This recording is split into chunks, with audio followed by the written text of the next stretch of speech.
اور ابراہیم نے اپنے بیٹوں کو اسی بات کی وصیت کی، اور یعقوب نے بھی اپنے فرزندوں سے یہی کہا کہ اے میرے بیٹو، اللہ نے تمہارے لیے یہی دین پسند فرمایا ہے، تو مرنا تو مسلمان ہی مرنا۔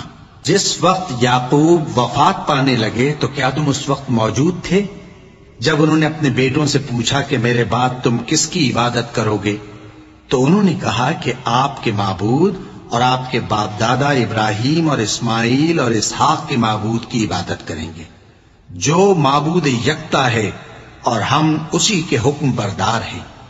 یہ جماعت گزر چکی، ان کو ان کے اعمال کا بدلہ ملے گا اور تم کو تمہارے اعمال کا، اور جو عمل وہ کرتے تھے ان کی پرسش تم سے نہیں ہوگی۔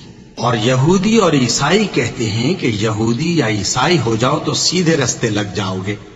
اے پیغمبر، ان سے کہہ دو نہیں، بلکہ ہم دین ابراہیم اختیار کیے ہوئے ہیں، جو ایک اللہ کے ہو رہے تھے اور مشرکوں میں سے نہ تھے۔